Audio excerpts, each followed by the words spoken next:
Hello বন্ধুরা, সিরিজের আগেই তিলক নিয়ে হিন্দু মুসলিম বিতর্ক। আসুন জেনে নেওয়া যাক। আগামী 9 ফেব্রুয়ারি থেকে শুরু হতে চলেছে বর্ডার গাভাস্কার ট্রফি। ইতিমধ্যে ক্রিকেটাররা এই সিরিজের প্রস্তুতি শুরু করে দিয়েছে। সিরিজের প্রথম ম্যাচটা নাগপুরে আয়োজন করা হবে। গত শুক্রবারে নাগপুরের হোটেলে চেক ইন করেন ভারতীয় দল। ভারতীয় ক্রিকেটার এবং দলের স্টাফেরা যখন হোটেলে ঢুকছিল, তখন তাদের কপালে রক্ত চন্দনের তিলক লাগিয়ে স্বাগত জানানো হচ্ছিল।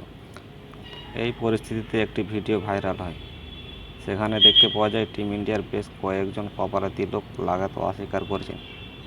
সেই তালিকায় রয়েছেন ভারতের ক্রিকেট দুই পেসার মোহাম্মদ সিরাজ এবং উমরান মালিক। ভিডিওটি ভাইরাল হওয়ার পর অনেকেই উমরান মালিক এবং সিরাজের সমালোচনা শুরু করে দিয়েছেন। অনেকে তো আবার তাদের কণ্ঠ তকমা দিতে শুরু করেছে। কিছু সংখ্যক ইউজার আবার ব্যাপারটি হিন্দু মুসলিম বিতর্ক দিকে ঘোরানোর চেষ্টা করছে। এবার প্রশ্ন হলো, এমন একটা বিতর্ক আদৌ কি ভারতীয় ক্রিকেট দলের উপর কোনো প্রভাব ফেলবে? ভারতীয় ক্রিকেট দল যখন নাগপুরে টিম হোটেলে পা রাখে, তখন হোটেল স্টাফদের তাদের স্বাগত জানান। সোশ্যাল মিডিয়ায় ভাইরাল হওয়া এই ভিডিও দেখতে পাওয়া যাচ্ছে যে টিম ইন্ডিয়ার সদস্য হোটেলে পা রাখার সঙ্গে সঙ্গেই একজন মহিলা স্টাফ তাদের কপালে তিলক লাগিয়ে স্বাগত জানাচ্ছেন।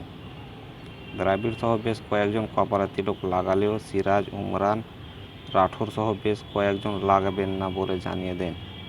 কয়েকজন তো আবার চশমা খুলেও তিলক গ্রহণ করেন এবং সামনের দিকে এগিয়ে যান। এই প্রসঙ্গে আমাদের জানিয়ে রাখি, হিন্দু মুসলিম বিতর্কের এই ব্যাপারটি জোড়ায় ফেলা একেবারে উচিত নয়। কারণ শুধুমাত্র মোহাম্মদ সিরাজ এবং উমরান মালিক নন, ভারতীয় ক্রিকেট দলের স্টাফদের মধ্যে অনেক কপালে তিলক কাটতে চাননি। সেই তালিকায় রয়েছেন ভারতীয় ব্যাটিং কোচ বিক্রম রাঠোর। দলের স্টাফ হরিমোহনও তিলক কাটতে চাননি। ফলে ব্যাপারটা হিন্দু মুসলিম অঙ্গিতে ফেলা একেবারে উচিত নয়। তবে এই ব্যাপার নিয়ে টিম ইন্ডিয়ার অবশ্য কোনো মাথা ব্যথা নেই। আপাতত 4 ম্যাচে এই টেস্ট সিরিজ নিয়ে ব্যস্ত ভারতীয় ক্রিকেট দল। আসুন কি হয়েছিল ভিডিওটি বিস্তারিত দেখি।